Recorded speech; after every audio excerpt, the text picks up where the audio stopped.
ये मेरी फोटो है और ये पीछे लड़की, ये कौन है? कभी कभी एक छोटा सा मैसेज सिर्फ एक नोटिफिकेशन नहीं होता, वो एक ऐसा दरवाज़ा होता है जो आपको एक ऐसी दुनिया में ले जाता है जहां से वापस आना आसान नहीं होता। और अगर वो मैसेज किसी ऐसे इंसान का हो जो इस दुनिया में है ही नहीं, तो समझ लो कहानी यहीं से शुरू होती है। ये नंबर मैंने कब सेव किया? मुझे तो याद भी नहीं। ये कौन हो सकता है? अजीब है, सीधे मिलने की बात कर रही है। कबीर को यह नंबर बिल्कुल अजनबी लग रहा था, लेकिन उस मैसेज में कुछ ऐसा था जो उसे बार बार फोन की तरफ देखने पर मजबूर कर रहा था, जैसे कोई उसे खींच रहा हो। धीरे धीरे अंदर की बेचैनी क्यूरियोसिटी में बदलने लगी। कौन हो तुम?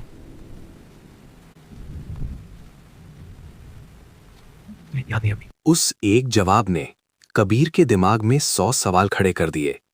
वो जितना सोचता उतना ही उलझता जाता, क्योंकि कोई अजनबी इतनी पक्की बात बिना वजह नहीं कह सकता। भाई साफ बोल रहा हूं, ये प्रैंक है। आजकल लोग ऐसे ही डराते हैं। नहीं यार, बात कुछ और है। ये जो बोल रही है उसमें अजीब सा कॉन्फिडेंस है। रोहन की बात सही भी हो सकती थी, लेकिन कबीर का दिल उसे मानने को तैयार नहीं था। कभी कभी दिमाग कुछ कहता है और दिल कुछ और। ये वही लाइब्रेरी है जो सालों से बंद है। वहां कोई क्यों बुलाएगा? और मैं क्यों जाऊं? डर हर कदम पर उसे रोक रहा था, लेकिन अंदर की बेचैनी उसे आगे बढ़ा रही थी। कुछ सवाल ऐसे होते हैं जिनका जवाब न मिले तो इंसान चैन से जी नहीं पाता। कोई है यहां? सामने आओ। छुपकर बात करने का क्या मतलब है? ये जगह सच में खाली है। फिर मैसेज किसने किया? लाइब्रेरी की खामोशी और भी भारी लगने लगी। हर छोटी आवाज डर को और बढ़ा रही थी। और तभी फोन फिर से चमका। पीछे मत देखना, जो भी हो बस वहीं खड़े रहना। ये कैसी बात कर रही है? अगर कोई है तो सामने क्यों नहीं आता? इंसान का स्वभाव अजीब होता है। जिस चीज से मना किया जाए वही करने का मन करता है। यहां तो कोई नहीं है। फिर ये मैसेज किसने भेजा? अगले ही पल उसका फोन फिर से बजा, और इस बार जो उसने देखा उसने उसकी सांसें रोक दी। ये मेरी फोटो है और ये पीछे लड़की, ये कौन है? अब ये खेल मजाक नहीं रहा था, ये कुछ और था, कुछ ऐसा जो समझ से बाहर था। हर रात, हर सन्नाटे में मुझे यकीन था तुम एक दिन जरूर लौटोगे। तुम आ ही गए। मुझे पता था तुम आओगे ही, क्योंकि कुछ वादे ऐसे होते हैं। कब से तुम्हारा इंतजार कर रही थी। तुम कौन हो आखिर? और मेरा नाम कैसे जानती हो? मैंने तुम्हें वैसा कभी नहीं देखा।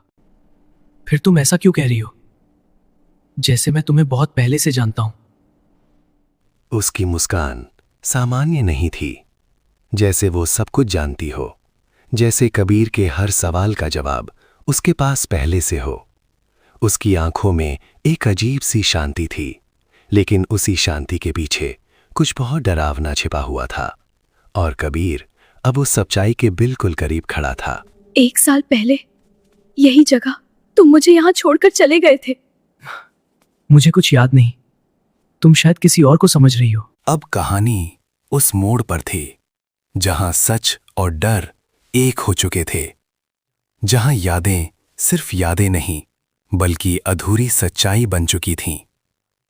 हर बीतता पल कबीर को मजबूर कर रहा था कि वो अपने अतीत का सामना करे, चाहे वो कितना भी डरावना क्यों ना हो। उस रात मैं यहाँ अकेली थी और फिर मेरी मौत हो गई।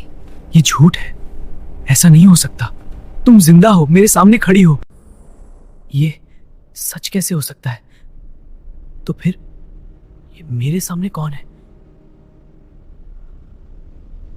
लेकिन कुछ सच्चाई देखने से नहीं, समझने से सामने आती है। और कुछ सच्चाई ऐसी होती हैं जिन्हें इंसान जितना नकारता है वो उतनी ही ताकत से वापस आती हैं। और जब वो सामने खड़ी होती हैं तो इंसान के पास उन्हें स्वीकार करने के अलावा कोई और रास्ता नहीं बचता। कभी कभी अतीत हमें छोड़ता नहीं, वो हमारे साथ चलता रहता है, हर फैसले में, हर रास्ते में। और कुछ वादे सिर्फ जीते जी ही नहीं, मरने के बाद भी पूरे करवाए जाते हैं। इसलिए हर कदम सोच कर उठाओ, क्योंकि कुछ रास्ते ऐसे होते हैं